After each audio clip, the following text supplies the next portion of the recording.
నమస్తే, welcome to news 9 TV Telugu. క్షణం క్షణం మారుతున్న సమాజంలో తాజా విశేషాలను వేగంగా మీ ముందుకు తీసుకొస్తుంది మా స్పెషల్ బులెటిన్. ఆలస్యం చేయకుండా ఇక వివరాల్లోకి వెళ్దాం. జగిత్యాల రాజకీయాల్లో టెంపరేచర్ బాగా పెరిగింది. మున్సిపల్ ఎన్నికల కౌంటింగ్ సమయంలో చైర్మన్ పీఠంపై రసవత్తర డ్రామా మొదలైంది. ఎమ్మెల్యే డాక్టర్ సంజయ్ కుమార్ వర్గం కౌన్సిలర్లను ప్రత్యేక వాహనంలో క్యాంపుకు తరలించారని సమాచారం. మరోవైపు మాజీ మంత్రి జీవన్ రెడ్డి వర్గం కౌన్సిలర్లు జగిత్యాలలోనే మకాం వేశారట. జగిత్యాల పట్టణ మున్సిపల్ చైర్పర్సన్ పీఠం ఎవరికి దక్కగలదు? రేసులో పోటీ పడుతున్న నలుగురు స్టార్ కంటెంటర్లు ఉన్నారు. సమిన్లవాణి శ్రీనివాస్, తోపారపు లావణ్య రజనీకాంత్, అడువాల జ్యోతి లక్ష్మణ్, ములాస్తపు గాజుల లావణ్య మహేష్.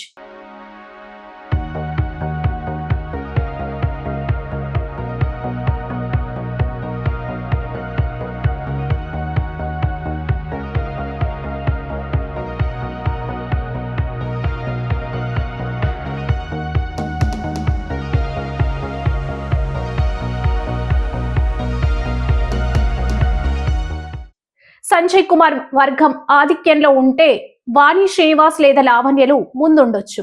జీవన్ రెడ్డి వర్గం బలపడితే జ్యోతి లక్ష్మణ్ ఛాన్స్. టికెట్ల కేటాయింపు నుంచి ఇప్పుడు పీఠ విభజన వరకు రెండు వర్గాల మధ్య టెన్షన్ కొనసాగుతుంది. ఎవరికి దక్కుతుందో వేచి చూద్దాం. మరిన్ని అప్డేట్స్ కోసం చూస్తూనే ఉండండి. ఇది జగిత్యాల మున్సిపల్ రాజకీయాల స్పెషల్.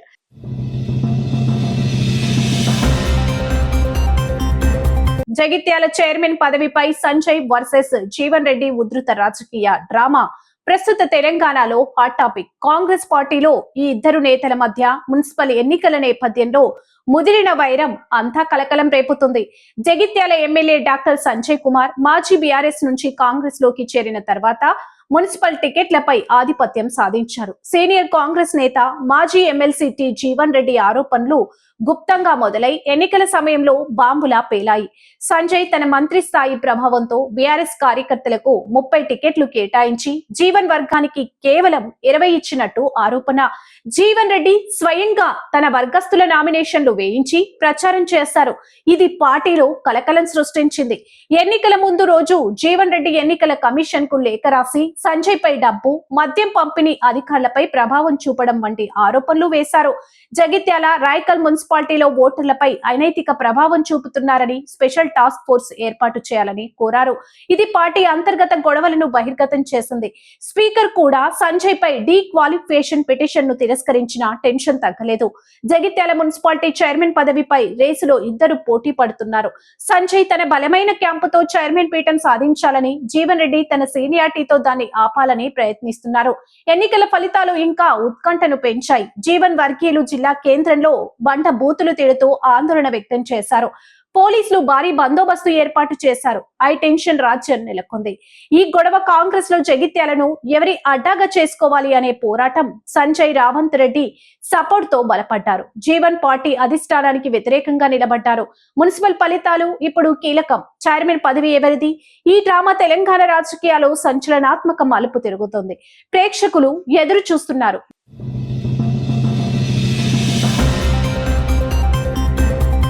షాకింగ్ ఎన్నికల ఓటమి. 8 కోట్ల పన్ను కట్టి ఓడిపోయిన మేయర్ క్యాండిడేట్. నమ్మకమేనా? రాజకీయాలు. నామినేషన్ వేసే సమయంలోనే 8 కోట్ల పన్ను బకాయిలు కట్టి వార్తల్లో నిలిచిన నిజామాబాద్ కాంగ్రెస్ మేయర్ అభ్యర్థి కాటిపల్లి శమంతకు ఓటర్లు ఘోర షాక్ ఇచ్చారు. 19వ డివిజన్లో బీజేపీ అభ్యర్థి చేత ఘనంగా ఓడిపోయారు. పార్టీ ముందుగానే మేయర్ అభ్యర్థిగా ప్రకటించి లక్షలు కోట్లు ఖర్చు పెట్టినా ఓటమి తప్పలేదు. ఇది కేవలం ఓటమి కాదు, రాజకీయ పతనం.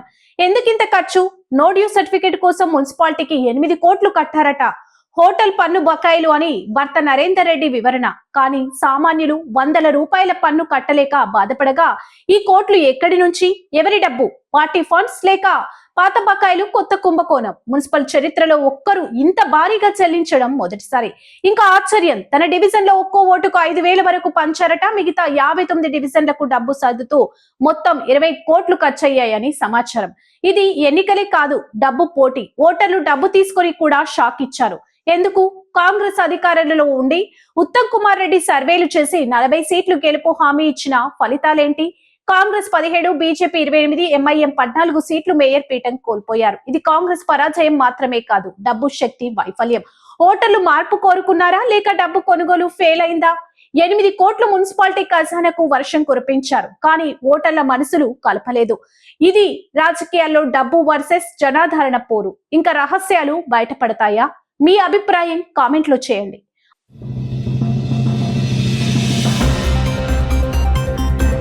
వేములవాడ మున్సిపల్ సాక్షిగా ప్రజాస్వామ్యం కూని అవుతుందా? ఓట్ల లెక్కింపులో అధికారుల తీరు అబాసుపాలవుతుందా? గెలుపు గుర్రం ఎక్కాల్సిన అభ్యర్థులను ఓటమి పాలు చేశారా? ఇప్పుడు ఇవే ప్రశ్నలు రాజన్న సిరిసిల్ల జిల్లాలో ప్రకంపనలు సృష్టిస్తున్నాయి. 1వ వార్డు 26వ వార్డు అభ్యర్థుల పోరాటం, అధికారుల మొండి వైఖరి వెరసి వేములవాడ కౌంటింగ్ కేంద్రం ఇప్పుడు రణరంగంగా మారింది. అసలు అక్కడ ఏం జరిగింది? అధికారులు ఎందుకు వెనకాడుతున్నారు? దీనిపై మా స్పెషల్ రిపోర్ట్. వేములవాడ మున్సిపల్ ఎన్నికల ఫలితాల వేళ హైడ్రామా చోటు చేసుకుంది. 1వ వార్డు 26వ వార్డులో ఫలితాలు అత్యంత స్వల్ప తేడాతో వెలువడడమే ఈ వివాదానికి మూలమైంది. కేవలం పట్టుమని 10 ఓట్ల లోపు తేడాతో తమను ఓడిపోయినట్లు ప్రకటించడంపై అభ్యర్థులు తీవ్ర ఆగ్రహం వ్యక్తం చేస్తున్నారు. కౌంటింగ్ ప్రక్రియలో అవకతవకలు జరిగాయని, తమ సమక్షంలో కాకుండా ఏకపక్షంగా ఫలితాలను ప్రకటించాలని బాధితులు ఆరోపిస్తున్నారు. చట్ట ప్రకారం స్వల్ప మెజార్టీ వచ్చినప్పుడు రీకౌంటింగ్ కోరే హక్కు అభ్యర్థులకు ఉంటుంది. కానీ ఇక్కడే అధికారుల తీరుపై అనుమానాలు వ్యక్తమవుతున్నాయి. రీకౌంటింగ్ చేయాలని అభ్యర్థులు మొరపెట్టుకున్నా సమయం మించిపోయింది, ఇప్పుడు సాధ్యం కాదు అంటూ అధికారులు చేతులెత్తేయడం గమనార్హం.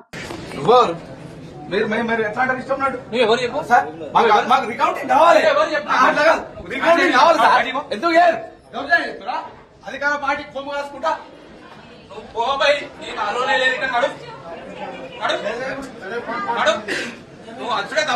అధికారుల నిర్లక్ష్యానికి వ్యతిరేకంగా 1వ వార్డు 26వ వార్డు అభ్యర్థులు తమ మద్దతుదారులతో కలిసి కౌంటింగ్ కేంద్రం ముందే బైఠాయించారు. దీనిపై ఇంత దౌర్జన్యమా అంటూ అధికారులను నిలదీస్తున్నారు. గెలిచిన అభ్యర్థులకు ఏజెంట్లుగా అధికారులు వ్యవహరిస్తున్నారా, లేక పై స్థాయి ఒత్తిళ్లకు తలొగ్గి ఫలితాలను తారుమారు చేశారా అని ప్రశ్నిస్తున్నారు. కౌంటింగ్ కేంద్రం బయట భారీగా మోహరించిన పోలీసులు, లోపల ఆందోళన చేస్తున్న అభ్యర్థులు వెరిసి వేములవాడలో పరిస్థితి నిప్పు కణికలా మారింది. మా ఓట్లు మాకు లెక్క పెట్టి చూపించే వరకు ఇక్కడి నుండి కదిలేదే లేదు అని అభ్యర్థులు భీష్మించుకొని కూర్చున్నారు.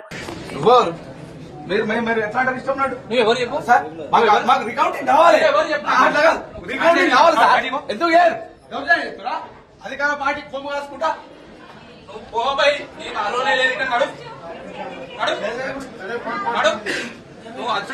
ప్రజా తీర్పును గౌరవించాల్సిన అధికారులు నిబంధనల పేరుతో కాలయాపన చేయడం వెనుక ఉన్న మతలాబేంటనేది ఇప్పుడు మిస్టరీగా మారింది. చూసారుగా, గెలుపు ఓటముల మధ్య ఉన్న ఆ స్వల్ప తేడాను స్పష్టం చేయాల్సిన బాధ్యత అధికారుల మీద ఉంది. పారదర్శకత లేని ఎన్నికల ఫలితాలు ప్రజల్లో అపనమ్మకాన్ని కలిగిస్తాయి. మరి ఇప్పటికైనా ఉన్నతాధికారులు స్పందించి రీకౌంటింగ్ కు ఆదేశిస్తారా, లేక ఈ వివాదం మరింత ముదురుతుందా?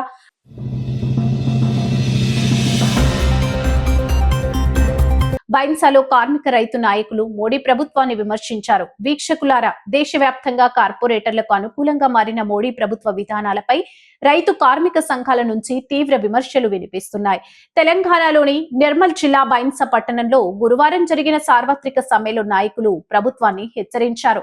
కార్మికులు, రైతులు, ప్రజలను కార్పొరేట్లను దోచుకుంటున్నారని, ఈ మోసాలు మానుకోవాలని డిమాండ్ చేశారు. సంయుక్త కిసాన్ మోర్చా సిఐటియు ఆధ్వర్యంలో బైన్సా పట్టణంలోని అంబేద్కర్ విగ్రహం వద్ద జరిగిన ఈ సమ్మెలో అఖిల భారత రైతు కూలీ సంఘం రాష్ట్ర ఉపాధ్యక్షులు జె రాజు మాట్లాడారు. వారి సహా టియుసిఐ జిల్లా అధ్యక్ష కార్యదర్శులు ఎం పంకన్న, రామ్ లక్ష్మణ్, ఐఎఫ్టియు జిల్లా కార్యదర్శి ఎం హరిత, ఏఐకేఎంఎస్ జిల్లా అధ్యక్షులు ఇప్ప లక్ష్మణ్ మాట్లాడుతూ మోడీ ప్రభుత్వం కార్మిక, కర్షక వ్యతిరేక చట్టాలు రూపొందిస్తుందని విమర్శించారు. నాయకులు చెప్పినట్లుగా అనేక సంవత్సరాలు సాధించుకున్న హక్కులను కాలరాస్తూ 4 లేబర్ కోడ్లు తీస్తున్నారు. కార్మికుల జీతాలు తక్కువగా ఉండి ఇబ్బందులు పడుతున్న ప్రస్తుత పరిస్థితుల్లో ఈ కోడ్లు దోపిడీ పెంచుతాయని విమర్శ. వ్యవసాయ రంగాన్ని కార్పొరేట్ కంపెనీలకు అప్పజెప్పే కుట్రలో విత్తన చట్టం, విద్యుత్ చట్టాలు తీస్తున్నారని ఆరోపించారు. మరింత ఆధారంగా అమెరికాతో చేసుకున్న ఒప్పందాలు చిన్న, సన్నకారు రైతాంగాన్ని వెన్ను విరుస్తాయని, ఇది మోడీ తన స్నేహితుడు ట్రంప్ కి ఇస్తున్న బహుమతిలా ఉందని తీవ్రంగా విమర్శించారు. వ్యవసాయ వాణిజ్యాన్ని బహుళజాతి కంపెనీలకు ధారాదత్తం చేస్తూ రైతులను, వ్యాపారులను బలిపశువులుగా మార్చుతున్నారని ఆరోపణ. కార్మిక, కర్షకులు ఏకమై మోడీ ప్రభుత్వంపై పోరాటం కొనసాగిస్తామని హెచ్చరించారు. అమెరికా వస్తువులపైన 0 సుంకాల మీద ఈరోజు భారతదేశానికి తీసుకొచ్చి భారతదేశ వ్యవసాయ రంగాన్ని, పారిశ్రామిక రంగాన్ని నాశనం చేసే చర్యలకు ఈరోజు మోడీ ప్రభుత్వం దిగింది. అలాగే వ్యవసాయ రంగం పైన మోడీ ప్రభుత్వం చేస్తున్న చట్టాలు కానీ ఇవన్నీ కూడా కార్పొరేట్ కంపెనీలకు పెట్టుబడిదారులకు దోచే విధంగానే దోపిడీ చేసే విధంగా ఈరోజు ఈ చట్టాలన్నింటినీ మారుస్తున్నారు. అలాగే కార్మిక సంఘాలు కూడా ఈరోజు ఈ ధర్నాలలో ఆస్థారోకలు ర్యాలీలలో పాల్గొంటున్నాయి. మోడీ ప్రభుత్వం తీసుకొస్తున్న రైతు వ్యతిరేక కార్మిక వ్యతిరేక ప్రజా వ్యతిరేక ఇవి ప్రజలన్నీ ఐక్యంగా ఉన్నాయి. కేంద్ర ప్రభుత్వం ప్రధాన మోడీ నాయకత్వంలో జరుగుతున్న కార్పొరేట్ అనుకూల విధానాలు ఈరోజు ప్రజా వ్యతిరేకంగా ఉన్నాయో, ఎంత దేశ వ్యతిరేకంగా ఉన్నాయో, ఎంత మొత్తం పరిశ్రమలన్నీ పెట్టుబడిదారులకు కార్పొరేట్లకు కట్టబెట్టే విధంగా ఉన్నాయో ఈ రోజు ఈ సంఘాలన్నీ ఐక్యం కావడంలోనే ఈ రోజు అర్థమవుతా. కార్య సంఘాలు అనేక సంఘం పేరు మీద ఉన్న ప్రతి ఒక్కరు కూడా ఈ రోజు ఉంది. ఈ రోజు ప్రభుత్వం మేము మరి ఈ రోజున కనీస వేతనం 26,000 రూపాయలు ఇవ్వాలని చెప్పేసి డిమాండ్ చేస్తూ ఉన్నాం. అదేవిధంగా నిత్యావసర సరుకులు అవకాశాన్ని అందుకున్నాయి. ఇచ్చే ఈ 10-12,000 రూపాయలతో మరి సరిపోవట్లేదు. ఈ కార్యక్రమానికి పీడీఎస్యు జిల్లా అధ్యక్షుడు మహేందర్ మద్దతు తెలిపారు.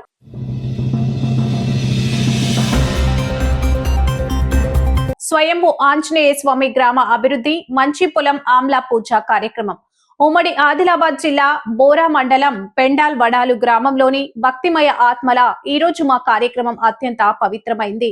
స్వయంభూ ఆంజనేయ స్వామి వారు నలు సముద్రాలను దాటి పటేల్ కళాలకు వచ్చి బంధించుకున్న అద్భుత లీలాస్థలిపై గ్రామ అభివృద్ధి మంచి పొలం ఆమ్లా పూజ కార్యక్రమానికి మీరందరూ స్వాగతం. ప్రియమైన భక్తులారా, మన గ్రామ పెండాల్ వడాలు చరిత్రలో ఒక అమోఘ వైరం. ఈ పవిత్ర స్థలంలో స్వయంభూ ఆంజనేయ స్వామి వారు స్వయంగా ప్రత్యక్షమయ్యారు. నలు సముద్రాలు దాటి దూరాలు పడగొడుతూ పటేల్ కళాలకు చేరుకొని బంధించుకున్న ఈ దైవిక లీల మనలో భక్తి భావాలను మేల్కొల్పుతుంది. ఈ స్వామివారు మన గ్రామవాసులకు రక్షకుడు, పాలకుడు. వారి అనుగ్రహంతో మన గ్రామం ఎప్పుడూ శాంతి సమృద్ధితో నిండి ఉంటుంది. ఈ కార్యక్రమం గ్రామ అభివృద్ధికి మంచి పొలం ఆమ్ల పూజలు, మన గ్రామంలో వ్యవసాయం మన జీవనాంగం. మంచి పొలాలు ఆమ్ల పంటలు మన ఆర్థిక బలానికి మూలం. ఈ పూజల ద్వారా మనం స్వామివారి అనుగ్రహం కోరుకుంటున్నాం. పొలాల్లో మంచి వర్షాలు, ఫలవంతమైన పంటలు, వ్యవసాయకులకు సమృద్ధి కలగాలని ప్రార్థిస్తున్నాం. ఈ అవకాశంలో మన గ్రామ సర్పంచ్, వ్యవసాయ అధికారులు, భక్తులు అందరూ పాల్గొంటున్నారు. ఇప్పుడు కార్యక్రమం ప్రారంభం. మొదట గ్రామ సర్పంచ్ స్వాగత ప్రసంగం చేస్తారు. తదుపరి వ్యవసాయ శాఖ అధికారి ఆమ్ల పొలాల అభివృద్ధి గురించి వివరిస్తారు. ఆ తర్వాత మా ప్రధాన అతిథి పటేల్ కళాల వారి కుటుంబ సభ్యులు స్వామివారి లీలలు ప్రస్తావిస్తారు. ప్రస్తుతం మనము పెండలవాడ గ్రామంలో ఉన్నాము. ఇక్కడ కనబడుతున్న ఆంజనేయ స్వామి ఆత్మలింగం. ఆ ఆత్మలింగం గురించి పంతులు అడిగి తెలుసుకుందాం.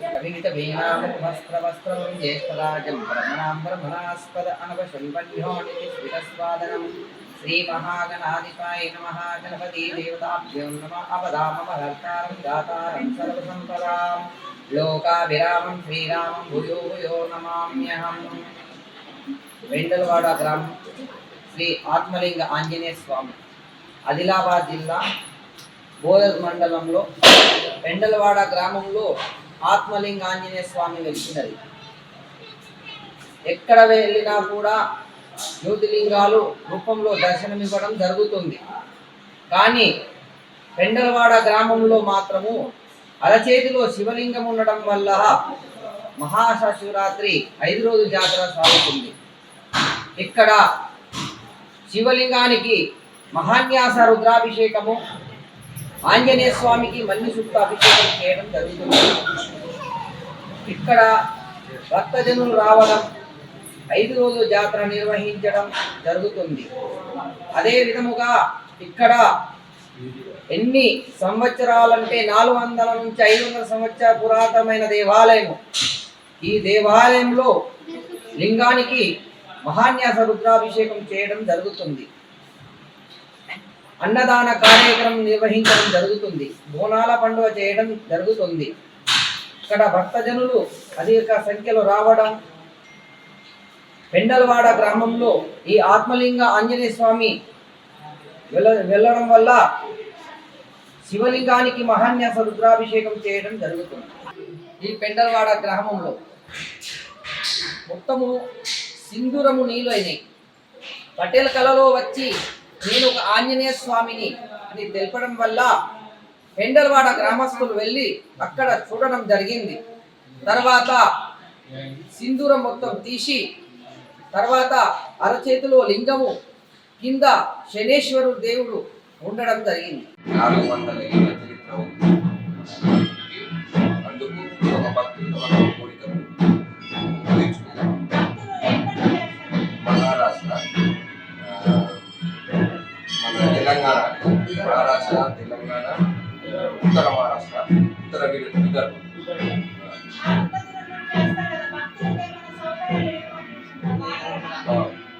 అన్ని సౌకర్యాలు ఉన్నాయి. కళ్యాణ మండపం పెద్దది ఉంది. వాళ్ళు నైవేద్యం చేసుకొని స్వామివారికి సమర్పించి వెళ్తారు.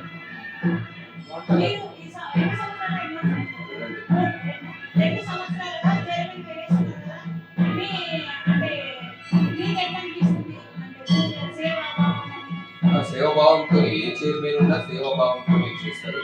సేవాభావంతో మా ఆంజనేయుని నడుస్తూనే ఉంటారు. విరామం నిర్వీర్యంగా నడుస్తూనే ఉంటారు. మా పేరు అరుంధతి. పెండలగూడ జాతర గురించి అమ్మ మాట్లాడుతుంది. శివలింగం ఎలా వెలిసిండో అమ్మకు అడిగి తెలుసుకుందాం. అమ్మ చెప్పు. 7 ఆగుల నుంచి ఆంజనేయుడు 400 సంవత్సరాల నుంచి దాని చరిత్ర తీసిండు. అయితే అప్పటి నుంచి ఇప్పటి వరకు భక్తులు ఎక్కువ మంచి చాలా అందరు వస్తున్నారు. అనుకున్న పూజలు, అనుకున్న కోరికలు అన్ని ఆత్మలింగ ఆంజనేయ స్వామి అని అంటారు. అయితే ఇది 9 సంవత్సరాల నుంచి ఈడ ఆవుల జాతర జరుపుకుంటుంది.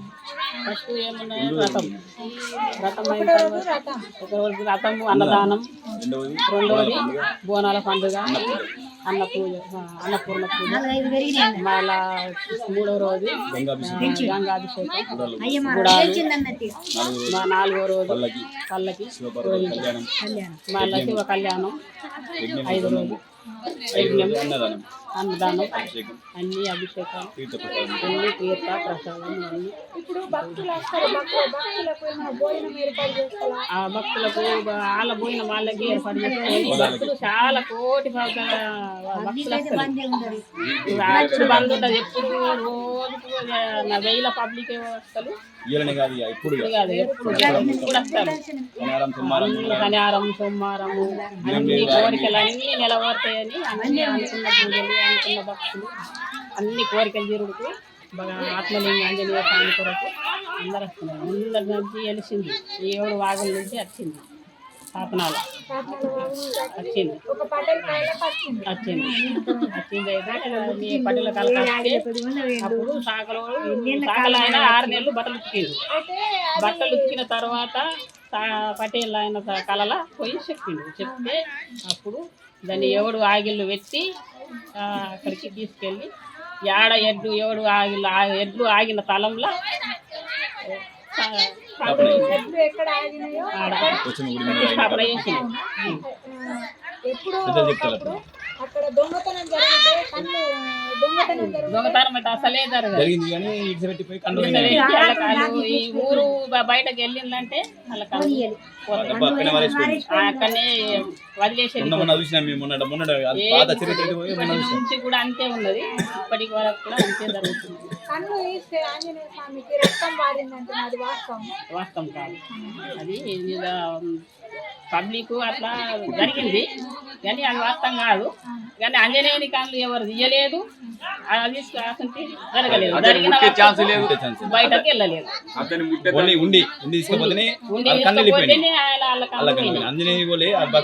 భక్తులైపోయింది. అందుకొరకే ఆత్మలింగ ఆంజనేయ స్వామి లింగముందులకు మహాశివరాత్రి అద్భుతంగా జరుపుకుంటుంది. సో ఇప్పుడు మనం చూస్తున్నటువంటి మనం ఉన్న ప్లేస్ గంగ, 7 పాయల గంగ, జాలలింగం. అక్కడ ఆత్మలింగం ఉంది పైన, ఇక్కడ గంగలో జాలలింగం ఉంది. ఆ జాలలింగం గురించి మనం తెలుసుకుందాం. అక్క మీ పేరు? నా పేరు నరసమ్మ. మరి ఇక్కడ పెండలవాడ. ఇక్కడ అంటే కోడలా కూతురా? కూతురు అంటే అంటే మీకు ఇక్కడ పూజలు చేస్తే ఏమన్నా అయినాయా? ఏమైనా అవును, ఈ కోరికలు ఏమున్నా కూడా నెరవేరుతాయని మా నమ్మకము. మరి స్వామివారి ఆశీస్సులు ఖచ్చితంగా ఉంటాయి. అందరూ వచ్చి దర్శించుకోవాలని చెప్పి కోరుతున్నాం. ఈ వాటర్ ఇప్పుడు మొత్తానికి వాటర్ వస్తాయి కదా, అవును, ఈ లింగం కొట్టుకోపోదా? లేదు. ఆదిలాబాద్ జిల్లాలోని బోరస్ మండలంలోని పిండలవాడ గ్రామంలో ఆత్మలింగ హనుమాన్ 400 ఏళ్ల చరిత్ర కలిగినటువంటి ఆంజనేయ స్వామి ఇక్కడ కొలువు తీరిండు. మరి ఇక్కడికి వివిధ రాష్ట్రాల నుంచి, మన తెలంగాణనే కాదు వివిధ రాష్ట్రాల నుంచి కూడా ఇక్కడికి దర్శించుకోవడానికి వస్తారు. అంటే అంత పవర్ఫుల్ దేవుడు అన్నమాట. జాతర ఎన్ని రోజులు ఉంటుంది? జాతర ఒక 3 days అయితే బాగుంటుంది. మేము ఒక వారం 10 రోజుల నుంచే అన్నీ ఇక ఈ వ్రతము, పల్లకి ఊరేగింపు. ఏం చేస్తారు? పల్లకి ఊరేగింపు. ఫస్ట్ రోజు రథోత్సవం, అన్నదానం ఉంటుంది. తర్వాత రోజు బోనాల పండుగ, పల్లకి ఊరేగింపు ఉంటుంది. తర్వాత బోనాలు, 7 పాయల నదికి అభిషేకం చేస్తాం. చాలా కార్యక్రమాలు ఉంటాయి. స్వాములు దీక్షలు పడతారు, గంగాభిషేకం ఉంటుంది, బోనాలు వేస్తారు, నదికి బోనం సమర్పిస్తారు, యజ్ఞము, శివపార్వతుల కళ్యాణము, అన్ని రకాలుగా దీక్షలు పడతారు. చాలా మంది భక్తులు ఇక్కడ దీక్షలు కూడా పడతారు, శివ దీక్షలు. చాలా నిజంగా చాలా అద్భుతంగా ఉంటుంది ఇక్కడ. మరి ఎవరైనా రాని వాళ్ళు ఉంటే ఖచ్చితంగా వచ్చి ఇక్కడ దర్శించుకోండి. మీరు అనుకునే ఖచ్చితంగా నెరవేరుతాయని మేము కోరుతున్నాం. స్వామివారి పాద ప్రక్షాళం, అభిషేకాలు, అర్చనలు జరుగుతాయి. చివరగా ఆమ్ల పొలాలకు పూజలు చేసి ప్రసాద వితరణతో కార్యక్రమం ముగుస్తుంది. భక్తులారా, ఈ స్వయంభు స్వామివారు మనల్ని ఆశీర్వదించాలి. మన గ్రామం మరింత పరిపూర్ణంగా మారాలి. మంచి పొలాలు, ఆమ్ల పంటలు మనకు సమృద్ధి తెప్పించాలి.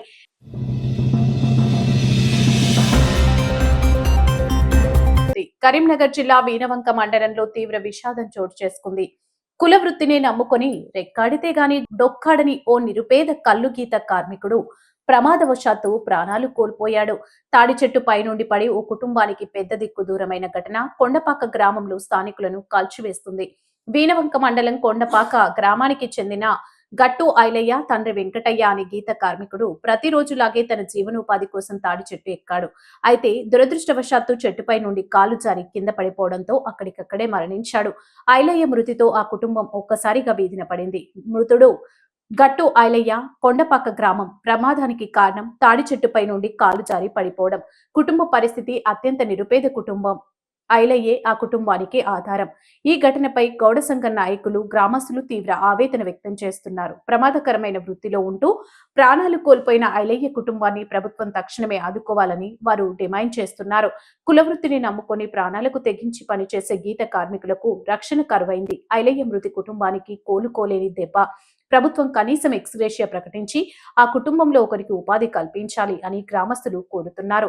ప్రమాదకరమైన వృత్తిని చేస్తున్న గీత కార్మికుల భద్రతపై ప్రభుత్వం దృష్టి సారించాల్సిన అవసరం ఎంతైనా ఉందని ఐలయ్య మృతి పట్ల సంతాపం వ్యక్తం చేస్తూ అధికారులు వెంటనే స్పందించి ఆ నిరుపేద కుటుంబానికి ఆర్థిక సాయం అందించాలని అందరం కోరుకుందాం.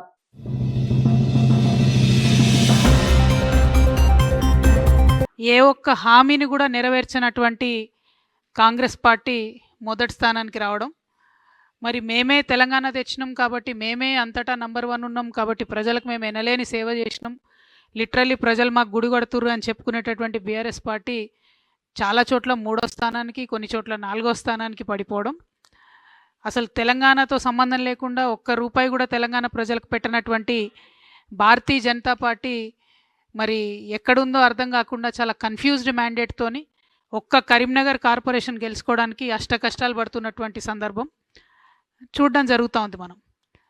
అంటే ఇందులో మాలాంటి న్యూ ప్లేయర్స్ అనుకోకుండానే మాట ఎందుకంటున్నా అంటే, తెలంగాణ అస్తిత్వ పరిరక్షణ కోసం 20 సంవత్సరాలుగా పనిచేస్తున్నటువంటి జాగృతి, అనేక తెలంగాణ అంశాల కోసం పనిచేస్తున్నటువంటి జాగృతి, మేము ఇప్పటికే రాజకీయ పార్టీగా మారబోతా ఉన్నాం. ఒక కొత్త రాజకీయ శక్తి ఈ రాష్ట్రంలో రాబోతుందని ప్రకటించి ఉన్నాం.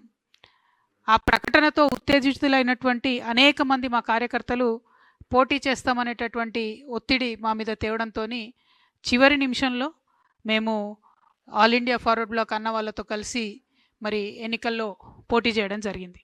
సో కోఆర్డినేషన్ కానీ ఏది కానీ, లేకపోతే క్యాండిడేట్స్ ఐడెంటిఫికేషన్ కావచ్చు, వారికి అసలు మా తరఫు నుండి సహకారం కావచ్చు, ఏ రకంగా కూడా లేకుండానే ప్రజలు దాదాపుగా 40+ ప్లేసెస్లో జాగృతి ఆల్ ఇండియా ఫార్వర్డ్ బ్లాక్ వారిని గెలిపించినందుకు ముందుగా ప్రజలకు ధన్యవాదాలు తెలియజేస్తాను. 33 అఫీషియల్గా మనకు నంబర్ కనబడుతుంది. చాలా దగ్గరగా టెక్నికల్గా ఏం జరిగిందంటే ఇండిపెండెన్స్ అని చెప్పి బీఫామ్ నింపినటువంటి వాళ్ళు మళ్ళీ మనం తర్వాత బీఫామ్ ఇవ్వచ్చు అనుకుంటే అట్లా కుదరక చాలామంది గెలిచి ఉన్నారు. ఆ ఇండిపెండెన్స్ అందరు కూడా జాగృతితోని ఆల్ ఇండియా ఫార్వర్డ్ బ్లాక్తో ఉన్నటువంటి వాళ్ళు అందరినీ కూడా లెక్కేసుకుంటే మనకు 40+ వచ్చినారు. అదేవిధంగా ఒక మున్సిపాలిటీ వడ్డేపల్లి మున్సిపాలిటీలో క్లియర్ మ్యాండేట్ వచ్చినా కూడా వెంటనే కాంగ్రెస్ పార్టీ అదేవిధంగా అనేక ఇతర పార్టీలు కలిసి ప్రలోభాలకు గురి చేయడం, మరి ఆ రిజల్ట్ రేపు ఎట్లా అవుతుందో తెలియదు, ఆ చైర్మన్ ఏ పార్టీ అన్నట్టు ఎట్లా వస్తుందో కూడా తెలియదు, కాబట్టి దాని గురించి నేను మాట్లాడట్లేదు.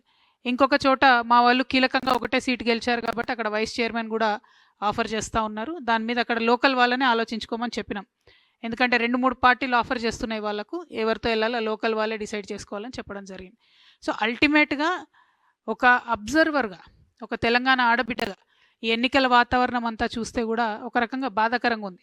ఎందుకంటే ముఖ్యమంత్రి గారు పోయినసారి ఎన్నికలలోనే నేను చెప్పడం జరిగింది, మీరు కంప్లీట్గా చట్టాలను ఉల్లంఘించి ఎలక్షన్ కమిషన్ యొక్క అన్ని రకాలైనటువంటి పరిమితుల్ని అధిగమించి మీరు పంచాయతీలలో ఎన్నికలైనప్పుడేమో ప్రభుత్వ ఖర్చుతోని మున్సిపాలిటీలలో ప్రచారం చేస్తున్నారు, మున్సిపాలిటీలలో ఎన్నికలైనప్పుడేమో ప్రభుత్వ ఖర్చుతోని మీరు గ్రామాలలో ప్రచారం చేస్తున్నారు. ఏ రకంగా చూసినా మీరు అన్ని రకాలుగా రాజ్యాంగబద్ధమైనటువంటి చట్టాలన్నింటినీ అతిక్రమిస్తూ ఉన్నారు.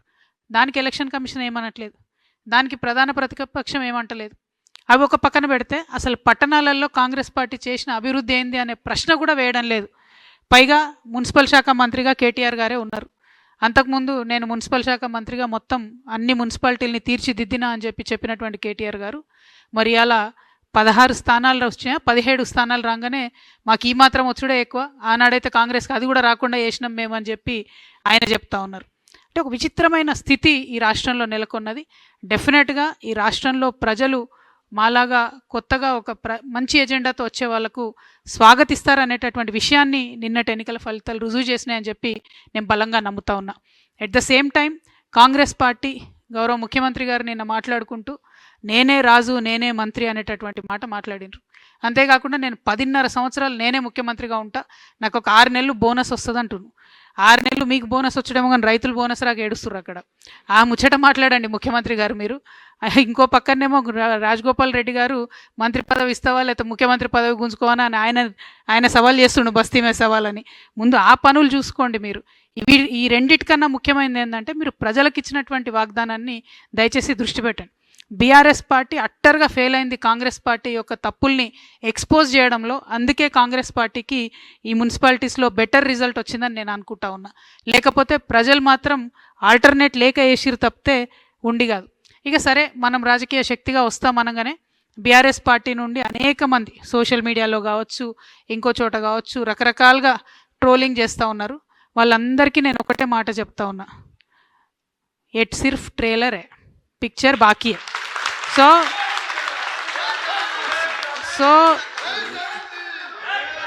So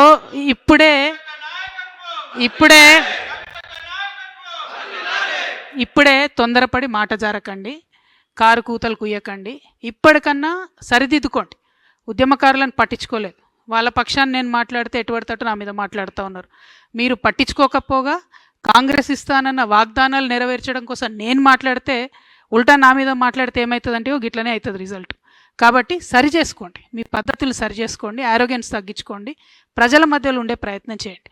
at the same time Congress పార్టీని కూడా మేము డిమాండ్ చేస్తూ ఉన్నాం, ఏవైతే హామీలు మీరు ఇచ్చారో అవి నెరవేర్చడానికి మీకు ఒక అసెంబ్లీ వస్తూ ఉంది. ఇప్పుడు అసెంబ్లీ పెడతా ఉన్నారు బడ్జెట్ సెషన్, అందులో అన్నీ కూడా మీరు హామీలు నెరవేర్చాలని చెప్పి నేను కోరుతా ఉన్నాను. ఇంకొక విచిత్రమైన పరిస్థితిని మనం గమనించాం. ఇక్కడ ఒక్కొక్క మున్సిపాలిటీలో ఒక్కొక్క రకమైన పొత్తు, కానీ మేజర్ మున్సిపాలిటీలలో మాత్రం నార్త్ మొత్తంలో కూడా బీజేపీ బీఆర్ఎస్ అన్నట్టుగా కనబడుతూ వచ్చింది, సౌత్ మొత్తం కాంగ్రెస్ ఎక్కువ కనబడ్డది. నేను ఇదివరకు కూడా చెప్తూ వచ్చిన నా పొలిటికల్ అబ్జర్వేషన్ ప్రకారం బీజేపీ బీఆర్ఎస్ పొత్తుకు ఇది తొలి మెట్టుగా నేను భావిస్తూ ఉన్నా. మరి ఇక్కడ నుంచి ఎట్లయితుంది ఏంది అన్నది అబ్జర్వ్ చేస్తూ ఉండాలి, కానీ తొలి మెట్టుగా నేను భావిస్తూ ఉన్నా. ఇంకొక మాట కూడా నేను చెప్తా ఉన్నా, నిన్న కేటీఆర్ గారు మాట్లాడుతూ సిపిఐ పార్టీ కార్మికుల హక్కుల కోసం బాగా పనిచేసింది కాబట్టి కొత్తగూడెంలో నేను ఓపెన్ ఆఫర్ ఇస్తున్నా అని చెప్పారు. అంటే బీఆర్ఎస్ పార్టీ ఎంత దుస్థితికొచ్చిందంటే, మనం ఇదివరకు సిపిఎం పార్టీని తోక పార్టీ అనేది బీఆర్ఎస్ వాళ్ళు. అంటే ఇప్పుడు ఆ తోక పార్టీకి తోకగా మారిపోయింది బీఆర్ఎస్ పార్టీ. వాళ్ళు అడగనే లేదు, వీళ్ళే ఓపెన్ ఆఫర్ ఇచ్చి మేమే ఇస్తాం పొత్తు అని చెప్తారు.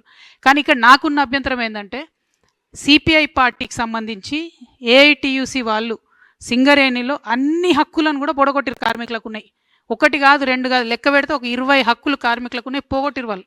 మొన్న నైని కుంభకోణం జరిగితే వాళ్ళు ఒక్క మాట కూడా మాట్లాడలేదు. వాళ్ళతో వీళ్ళు పొత్తు పెట్టుకుంటా అంటారు. ఇంకొక మాట, ఇదే సిపిఐ సాంబశివరావు గారు అసెంబ్లీలో నిలబడి కాళేశ్వరం విషయంలో కేసీఆర్ గారిని, బీఆర్ఎస్ పార్టీని ఎన్ని మాటలు అన్నారో కేటీఆర్ గారు ఒకసారి చూడాలి. చూసినాక కూడా పొత్తు ఓపెన్ ఆఫర్ అంటే మరి ఆయన చేసిన ఆరోపణలన్నిటికీ బీఆర్ఎస్ పార్టీ ఒప్పుకున్నట్టు అవుతుంది. ఒకవేళ లోకల్గా ఎక్కడన్నా వాళ్ళది వాళ్ళు సరి చేసుకోవడం వేరు, కానీ బీఆర్ఎస్ యాజ్ ఎ పాలసీ సిపిఐతో మేము పొత్తు పెట్టుకుంటున్నాం, అది కూడా కార్మికుల హక్కుల కోసం అంటే మాత్రం ఇది నయవంచన. ఎందుకంటే సిపిఐ పార్టీ కంప్లీట్గా కాంగ్రెస్తోని మిలాఖత్ అయి ఉన్నది. ఈ 2 ఏళ్ళుగా వాళ్ళతో ఉన్నారు. మెడికల్ బోర్డు ఒక్కరోజు కూడా పెట్టలేదు సింగరేణిలో. సిపిఐ మాట్లాడదు, బీఆర్ఎస్ మాట్లాడదు. మళ్ళీ మాట్లాడితే జాగృతి మాట్లాడాలి, లేకపోతే హెచ్ఎంఎస్ రియాజ్ అన్న మాట్లాడాలి. అంటే కార్మికుల హక్కులు వాళ్ళకి అవసరం ఉన్నప్పుడు మాట్లాడరు, కానీ మీకు పొత్తులు వచ్చినప్పుడు ఒక కవరింగ్ లెక్క, ఒక షీల్డ్ లెక్క మాత్రం కార్మికుల హక్కులు అని మాట్లాడుకుంటే కార్మికులు నమ్మరు. సింగరేణిలో కూడా ఎన్నికలు వస్తున్నాయి, దాంట్లో కూడా జాగృతి హెచ్ఎంఎస్ పొత్తు ఉంటుంది. అప్పుడు కూడా మా యొక్క ఏదైతే కార్మికులకు మనం చేసినటువంటి అంశాలు ఉన్నాయో కార్మికుల దయతోని మా పవర్ ఏందో కూడా చూపించే ప్రయత్నం చేస్తామని తెలియజేస్తూ,